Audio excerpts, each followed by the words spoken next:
स्वागत है आपका। यूपी लाइव देख रहे हैं आप। आपके साथ मैं हूं साक्षी जादौन। लखनऊ सुपर जॉयंट्स की टीम ने सीएम योगी आदित्यनाथ से मुलाकात की है। मुख्यमंत्री योगी ने खिलाड़ियों को आईपीएल 2025 में सफलता के लिए शुभकामनाएं दी। इस दौरान कप्तान ऋषभ पंत, आयरन रवि बिश्नोई समेत कई खिलाड़ी मौजूद रहे। रिपोर्ट देखिए।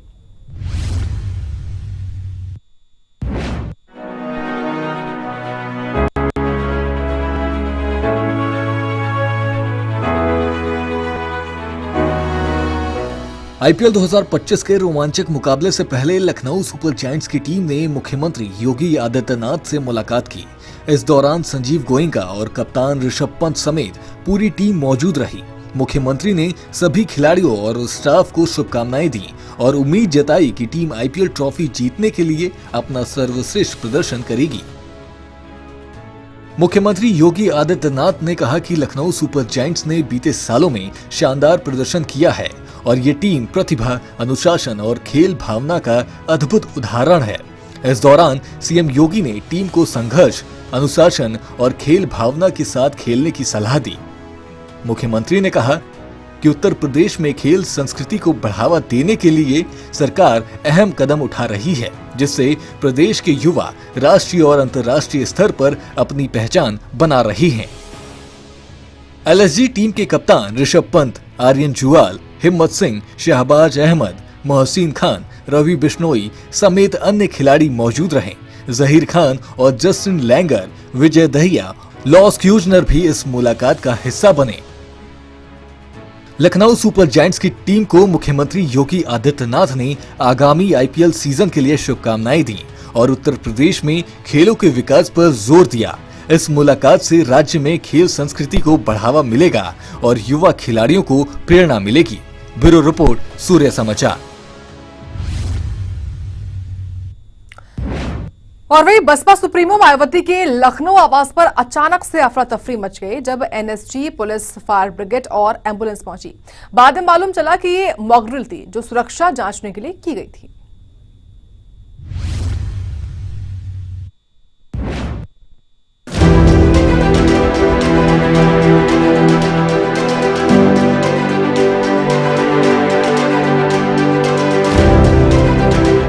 बसपा की मुखिया मायावती के आवास पर अचानक अफरा तफरी का माहौल बन गया। NSG, Lucknow police, fire brigade और एम्बुलेंस के सायरनों की आवाज गूंज उठी, जिससे आसपास के लोग चौंक गए कि सुरक्षा को लेकर चिंता जताने लगे। लेकिन बाद में लोगों को पता चला कि यह सिर्फ एक मॉक ड्रिल थी जो बसपा सुप्रीमो की सुरक्षा जांचने के लिए की गई थी। एनएसजी ने 9 मॉल एवेन्यू स्थित मायावती के आवास पर ये मॉक ड्रिल की, जिसमें उनकी सुरक्षा तैयारियों को परखा गया।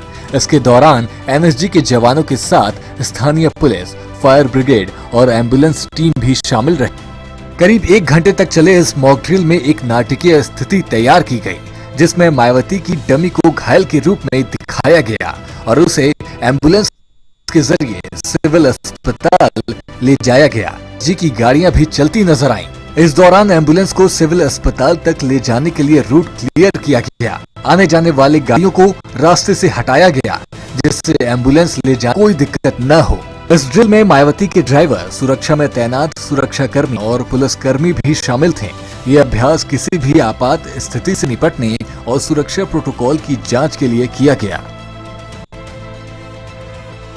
ये मॉक ड्रिल मायावती की सुरक्षा तैयारियों का परीक्षण करने के लिए की गई थी।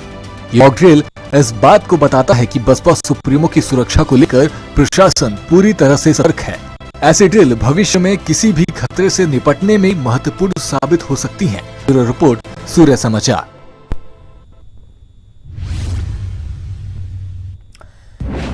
और वही यूपी में प्रमोशन पाने वाले आईपीएस अफसरों को नई तैनाती दी गई है। पीपीएस से आईपीएस बने अधिकारियों को एसएसपी से डीआईजी पदोन्नत अफसरों को विभिन्न जिलों में जिम्मेदारी सौंपी गई है। सरकार का ये कदम प्रशासनिक व्यवस्था को मजबूत करने और कानून व्यवस्था में सुधार लाने के लिए उठाया गया है। रिपोर्ट देखिए।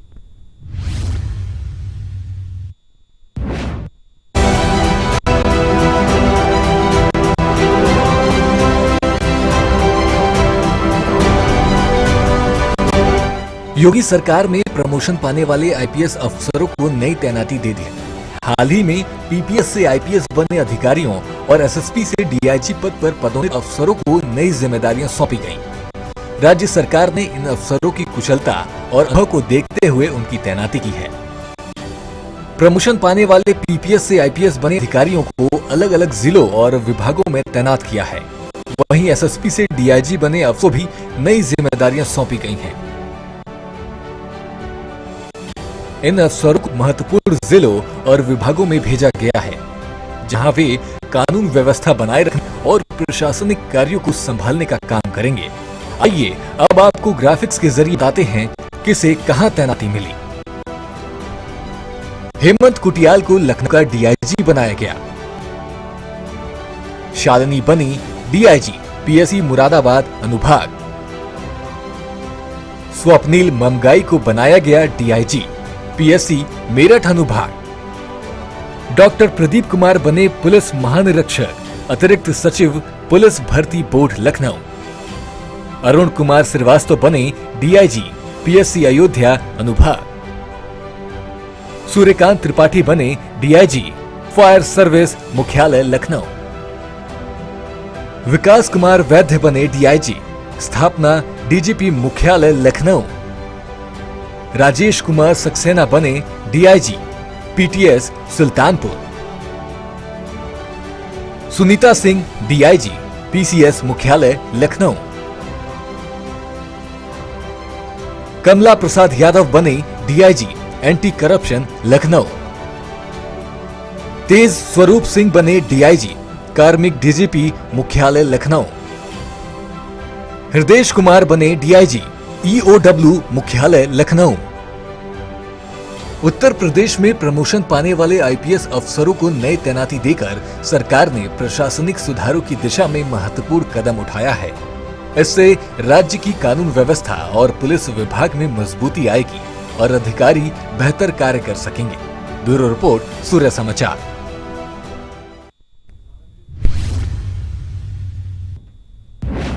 अब बात करते हैं संभल की, जहां सरकारी जमीन पर अवैध निर्माण के मामले को लेकर बड़ी जानकारी है। खबर है कि अवैध निर्माण कराने वालों को नोटिस दिया गया है। दरअसल साक्ष्य प्रस्तुत करने के लिए 7 दिन का समय दिया गया है। तो अवैध निर्माण कराने वालों को ये नोटिस दिया गया है। 33 मकान रजा ए मुस्तफा मस्जिद को चिन्हित किया गया है। चंदौसी के वारिस नगर का ये पूरा मामला है। सरकारी जमीन पर अवैध निर्माण का ये पूरा मामला आपको बता रहे हैं हम संभल से, जहां अवैध निर्माण कराने वालों को नोटिस दिया गया है। दरअसल साक्ष्य प्रस्तुत करने के लिए 7 दिन का जो समय है वो दिया गया है अवैध निर्माण कराने वालों को, और कई ऐसी जगहें भी हैं जिनको चिन्हित किया गया है।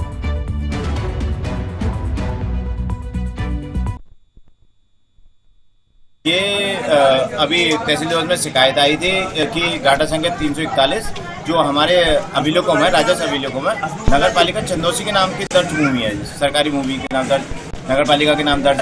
तो इस पे डीएम सर ने निर्देश दिए थे कि किस किस के मकान बने हुए हैं। तो अब वो सरकारी जमीन तो बने हुए हैं, तो उनको नोटिस दिए जा रहे हैं कि अपने अगर उनके पास कोई साक्ष्य उपलब्ध है, जैसे यहाँ पे लोगों के द्वारा बताया गया कि हमें बैनामे पूर्व में कराए गए हैं किसी के द्वारा, तो अगर किसी व्यक्ति के द्वारा बैनामे कराए गए हैं तो अपने बैनामे उपलब्ध कराएं तहसील में, और जो भी कानूनी कार्रवाई जो आगे होगी वो कानूनी कार्रवाई की। संभल प्रशासन ने नेजा मेले पर रोक लगा दी है। नेजा मेला पर लगने से सियासी पारा हाई हो गया है। एसपी श्रीश चंद्र ने इस मेले की अनुमति नहीं दी। प्रशासन ने सख्त कार्रवाई की चेतावनी दी, जिससे शांति और कानून व्यवस्था बनी रहे। रिपोर्ट देखिए।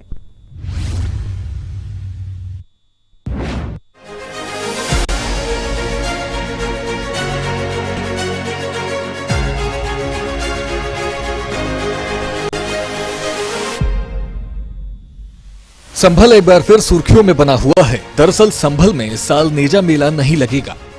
प्रशासन और पुलिस ने सख्त रुख अपनाते हुए मेले की अनुमति देने से इनकार कर दिया है, जिसको लेकर सियासी पारा हाई हो गया है।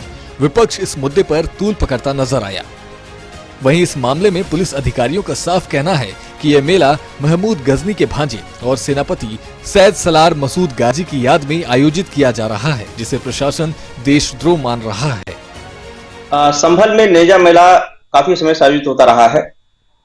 इसके आयोजक आज आयोजन की अनुमति के लिए मिले थे साथ ही कुछ लोगों द्वारा नेजा मेला के विरोध में भी आपत्तियां की गई हैं। इस संदर्भ में तथ्यात्मक रूप से यह पाया गया कि यह नेजा मेला अब्दुल सलार गाजी की स्मृति में मनाया जाता है, जो कि एक लुटेरा था तथा एक आतताई था, जिसने सोमनाथ मंदिर सहित बहुत सारे मंदिरों का ध्वंस किया, साथ ही काफी हत्याएं की।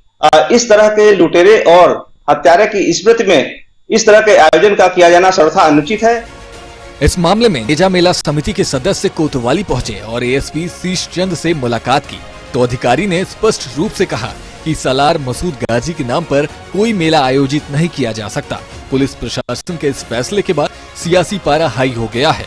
माहौल को देखते हुए इलाके में पुलिस बल की तैनाती कर दी गई है। इलाके में एएसपी शीश चंद और अनुज चौधरी ने पुलिस बल के साथ इलाके में स्थिति का जायजा लिया। संभल में पुलिस प्रशासन किसी भी स्थिति से निपटने के लिए तैयार है। अराजकता फैलाने वाले उपद्रवियों को बख्शा नहीं जाएगा। इसके लिए पुलिस के आला अधिकारी मैदान में हैं। संवेदनशील इलाकों में पुलिस की तैनाती है और अराजक तत्वों पर ड्रोन के जरिए नजर रखी जा रही है। संदिग्ध दुकानों और लोगों की यह एक कुरीति थी जो वर्षों से चली आ रही थी और परंपरागत जो कुरीति चली आती है वह उचित नहीं हो सकती। दूसरे पक्ष की भावनाओं को भी याद करता है और दूसरे पक्ष ने भी अवगत कराया था। तथ्यात्मक रूप से ऐसे ही पाया गया कि यह अब्दुल सलार गाजी के याद में मनाया जाता था, जो कि महमूद गजनवी का भांजा, उसका सेनापति, लुटेरा और हत्यारा था। उसकी याद में इस तरह का कृत्य किया जाना उचित नहीं था। जो कमेटी थी उसे अवगत कराया गया है, अवैध न करें और इसकी अनुमति नहीं प्रदान की गई है और अभी तक पूरी तरह शांति है, पर्याप्त फोर्स लगी है और कहीं भी यह कार्य नहीं किया जा रहा है। नेजा मेला का इतिहास। पृथ्वीराज चौहान की राजधानी संभल हुआ करती थी। संभल में लड़ाई के दौरान गाजी के कई साथी मारे गए थे। मारे गए आक्रांताओं की मजार संभल में है। आक्रांताओं की याद में लंबे समय से मेले का आयोजन हो रहा था। सैयद सलार मसूद गाजी गजनवी का भांजा था। सबसे क्रूर शासकों में महमूद गजनवी को गिना जाता है। गजनवी ने गुजरात के सोमनाथ मंदिर पर आक्रमण किया, लूटपाट कर हिंदुओं की हत्या की। गजनवी ने शिवलिंग को खंडित किया, 20 मिलियन दिनार लूटकर ले गया। हिंदुओं का धर्म परिवर्तन कराया। सैयद सलार मसूद गाजी इस युद्ध में सेनापति था। संभल में नेजा मेला को लेकर विवाद गहरा गया है। प्रशासन और पुलिस का कहना है कि यह मेला इतिहास से जुड़े विवादित व्यक्ति की याद में आयोजित होता है, इसलिए इसे रोकना जरूरी है। फिलहाल प्रशासन सख्त है। ब्यूरो रिपोर्ट, सूर्य समाचार।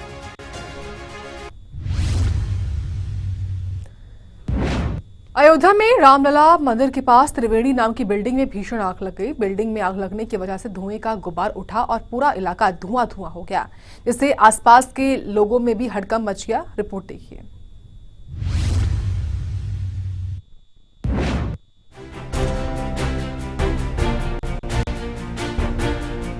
रामलला मंदिर के पास त्रिवेणी सदन नाम की बिल्डिंग में भीषण आग लग गई। यह बिल्डिंग रामपथ के पास में है, जहां कई दुकानें, मल्टी लेवल पार्किंग और पर्यटकों के ठहरने की व्यवस्था है। आग लगने की सूचना मिलते ही दमकल की कई गाड़ियां मौके बुझाने में जुट गई। बिल्डिंग में आग लगने की वजह से धुएं का गुब्बारा उठा और पूरा इलाका धुआं-धुआं हो गया, जिससे आसपास लोगों में हड़कंप मच गया। तस्वीरों में साफ तौर पर देखा जा सकता है कि कैसे आग की लपटें विकराल होती जा रही हैं। घटना डॉर्मेट्री शॉप और मल्टी लेवल पार्किंग में हुई, जहां गद्दे और अन्य सामान रखा था। तेज हवाओं की वजह से आग पर काबू पाना मुश्किल हो रहा था, लेकिन दमकल कर्मियों की कड़ी मशक्कत के बाद आग पर काफी हद तक काबू पा लिया गया है। सारा मैट्रेस इस तरह का सामान भरा हुआ था और आग को एक्चुअली फोर्सफुली एंट्री हमको लेना पड़ा। चारों तरफ से दरवाजे बंद थे, तो फोर्सफुल एंट्री दरवाजे तोड़कर हम लोगों आग को बुझाया गया। और फिर उसके बाद धुआं काफी ज्यादा है, आग बुझाने में दिक्कत भी हो रही है, बट अभी लगभग नियंत्रण में है। अभी थोड़ी देर में कंट्रोल हो जाएगी। कितनी गाड़ियां लगी है? 3 गाड़ियां मौके पे लगी हुई। सर कोई कैजुअलिटी? नहीं, कोई कैजुअलिटी। सबको बाहर कर लिया गया? हाँ, बिल्कुल पहले से बाहर कर। त्रिवेणी सदन अयोध्या विकास प्राधिकरण के अंतर्गत आता है और इसका प्रबंधन सुखसागर हॉस्पिटैलिटी द्वारा किया जाता है। आग लगने की वजहों का अभी जांच की जा रही है। रामलला मंदिर के पास स्थित त्रिवेणी सदन में लगी आग ने हड़कंप मचा दिया, लेकिन दमकल की तत्परता से आग पर नियंत्रण पा लिया गया। कोई जनहानि नहीं हुई, लेकिन आग लगने की वजहों की जांच जारी है। इस घटना से यह स्पष्ट होता है कि बिल्डिंग में अग्नि सुरक्षा के मजबूत इंतजाम बेहद जरूरी है। ब्यूरो रिपोर्ट, सूर्य समाचार।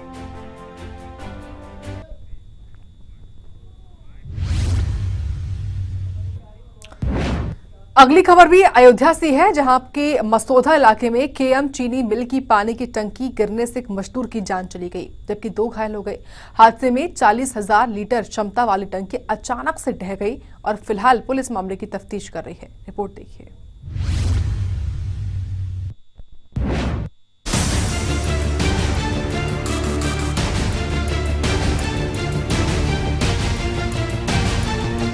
अयोध्या के पूरा कलंदर थाना क्षेत्र के मसूधा इलाके में एक बड़ा हादसा हो गया। केएम चीनी मिल में बनी ओवरहेड पानी की टंकी अचानक गिर गई, जिससे वहां काम कर रहे मजदूर दब गए। इस हादसे में एक मजदूर की मौत हो गई, जबकि 2 अन्य गंभीर रूप से घायल हो गए। मौत की खबर ने पूरे इलाके में हड़कंप मचा दिया। चीनी मिल की 40,000 लीटर क्षमता वाली टंकी अचानक टूटकर नीचे गिर गई और कुछ ही मिनट ढांचा धाराशाही हो गया। उस समय 3 मजदूर वहां काम कर रहे थे, जो कि इस टंकी की चपेट में आ गए। AC technician, AC mechanic. क्या हुआ? क्या करना? ऊपर मेरा रूम है, उसमें नीचे ऊपर पानी का टंकी है, टंकी बैठ गया, नीचे रूम तब। कितने लोग थे वहाँ? मैं था, 2 लड़के और थे। अब हम तो निकल के चले आए, जो देखेंगे वो बताएंगे सर। कितना गंभीर हादसा था ये? अब छत टूट गिरेगा तो अब गंभीर का थोड़ी बहुत चोट तो आएगा ही सर। गंभीर पूरा बदन में है, थोड़ी बहुत चोट, टूटा नहीं है, कहीं बचा है। हादसे में प्रवेश रावत की मौके पर ही मौत हो गई, जबकि नंद कुमार पांडे और विनोद कुमार गंभीर रूप से घायल हो गए। दोनों घायलों को जिला अस्पताल में भर्ती कराया गया, जहां उनका इलाज जारी है। पूरा कलंदर थाना क्षेत्र स्थित मसौदा चीनी मिल में सवेरे लगभग 10 बजे पानी की टंकी जो है क्षतिग्रस्त हो गई। इसमें दबने से 3 मजदूर दबे थे, जिनमें से एक की मौके पर मृत्यु हो गई है। जो बचे हुए 2 मजदूर हैं, उनका उपचार जो है जिला अस्पताल में चल रहा है, जो भी खतरे से बाहर बताया जा रहा है। डॉक्टर से बात की, किसी प्रकार कोई रिफर वगैरह? अभी तक डॉक्टरों ने जैसा बताया है, दोनों जो मजदूर हैं वो खतरे से बाहर हैं। अभी वहाँ क्या स्थिति है? वहाँ सामान्य है? हाँ, स्थिति कानून व्यवस्था की स्थिति बिल्कुल सामान्य है। इस हादसे ने सुरक्षा मानकों की अनदेखी की पोल खोल दी। इस तरह की घटनाओं को रोकने के लिए बुनियादी ढांचे की नियमित जांच और मजबूत निर्माण जरूरी है। हादसे की गहन जांच कर दोषियों के खिलाफ कार्रवाई करनी चाहिए। ब्यूरो रिपोर्ट, सूर्य समाचार। अब खबर मैनपुरी से है, जहां के दिवहली सामूहिक नरसंहार के 3 दोषियों को कोर्ट ने आज फांसी की सजा सुनाई है। दोषियों पर 50-50 हजार रुपए का जुर्माना भी है। सजा सुनाए जाने के बाद तीनों दोषियों को जेल भेज दिया गया है।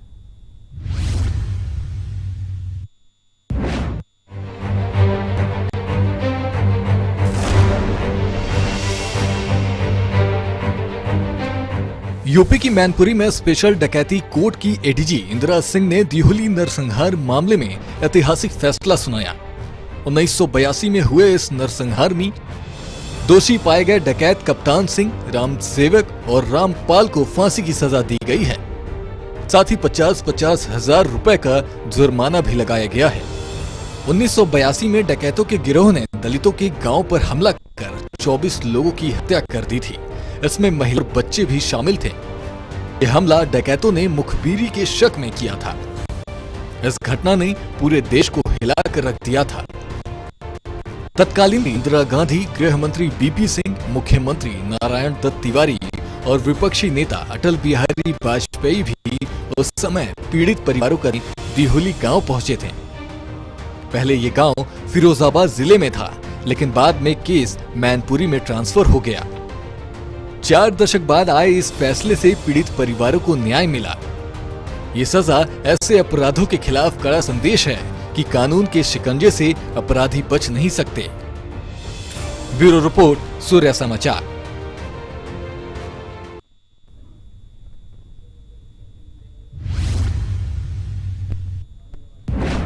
अब खबर रामपुर से आ रही है, जहां डीजे बजाने को लेकर दो पक्षों में जमकर फायरिंग हुई। पुलिस ने इस मामले में 12 आरोपी पकड़े हैं। 12 आरोपियों को गिरफ्तार किया गया है। दरअसल ये पूरा मामला रामपुर के पटवाई थाने के मथुरपुर गांव का है। मामले की जांच पुलिस कर रही है। तो इस फायरिंग के मामले में पुलिस ने 12 आरोपियों को गिरफ्तार कर लिया। इनसे अब पूछताछ की जा रही है।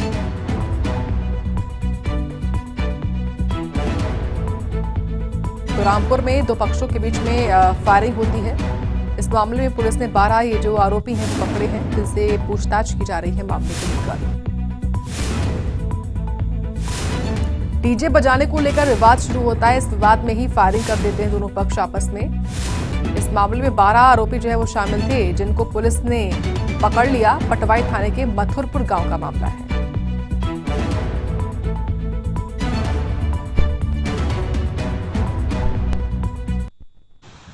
देखिए, परसों रात में पटवाई थाना के मथुरापुर गांव में दो पक्षों में मारपीट की घटना घटित हुई थी, फायरिंग हुई थी और पथराव की भी घटना घटित हुई थी। इसमें तत्काल 3 अभियोग पंजीकृत किए गए थे। आज 12 लोगों को उसमें गिरफ्तार किया गया है। सुसंगत धाराओं में इनके विरुद्ध कार्रवाई की जा रही है। गाजियाबाद के नाज होटल में तंदूरी रोटी पर थूकने का मामला आया है। हिंदू संगठनों के विरोध के बाद पुलिस ने आरोपी पकड़ लिया। संगठनों ने होटल बंद करने की मांग की है। रिपोर्ट देखिए।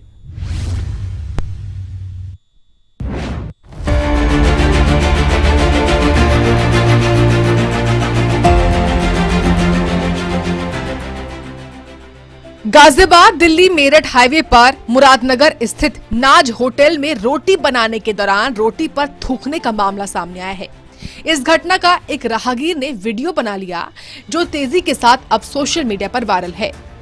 वीडियो सामने आने के बाद हिंदू संगठनों ने इस घटना पर कड़ा विरोध जताया है और थाने में शिकायत भी दर्ज कराई है। पुलिस ने तुरंत कार्रवाई करते हुए होटल को ट्रेस किया और वीडियो में दिख रहे आरोपी युवक को गिरफ्तार कर लिया। पुलिस के मुताबिक ये वीडियो 16 मार्च का है। आज दिनांक 17/3/25 को थाना मुरादनगर पर सोशल मीडिया पर वायरल हो रहे वीडियो के संबंध में एक तहरीर प्राप्त हुई। तहरीर के अनुसार नाज होटल मुरादनगर पर एक व्यक्ति रोटियों पर थूक लगाते हुए नजर आ रहा है। इस सूचना पर सुसंगत धाराओं में तत्कालिक अभियोग पंजीकृत किया गया एवं संबंधित व्यक्ति इसरार को पुलिस ने हिरासत में ले लिया है एवं आवश्यक वैधानिक कार्रवाई प्रचलित है। वीडियो में साफ तौर पर देखा जा सकता है कि होटल का एक कर्मचारी आटे की लोई पर थूक रहा है। सबसे पहले ये अपने चारों तरफ देखता है कि कोई उसे देख तो नहीं रहा, लेकिन उसे क्या पता कोई उसकी इस हरकत को अपने कैमरे में कैद कर रहा है। इस दौरान वहाँ 2 लोग और दिखाई दे रहे हैं, जो होटल के ही कर्मचारी लग रहे हैं। ये दोनों तंदूर में रोटी डालते हुए दिखाई दे रहे हैं। कुछ ही दूरी पर कई बाइकें भी खड़ी हुई हैं। होटल में लोगों के आने और जाने का सिलसिला भी जारी है। स्थानीय लोग कह रहे हैं कि शाम के समय में इस होटल में लोगों की ज्यादा भीड़ रहती है। इस होटल में बिरयानी और कोरमा बनाया जाता है, साथ ही तंदूरी भी बनाई जाती है। 3 कारीगर सिर्फ तंदूरी बनाने का काम करते हैं। गाजियाबाद में होटल कर्मचारी की तरफ से रोटी पर थूकने की घटना से लोगों में आक्रोश है। पुलिस ने आरोपी को गिरफ्तार कर लिया है, लेकिन इस तरह की घटनाएं समाज में गंभीर चिंता का विषय बन रही हैं। प्रशासन से मांग की जा रही है कि दोषियों पर कड़ी कार्रवाई की जाए, ताकि भविष्य में ऐसी घटनाएं न हो। गाजियाबाद से सतीश कुमार की रिपोर्ट। यूपी लाइव में इतना ही। आप देखते रहें सूर्या समाचार।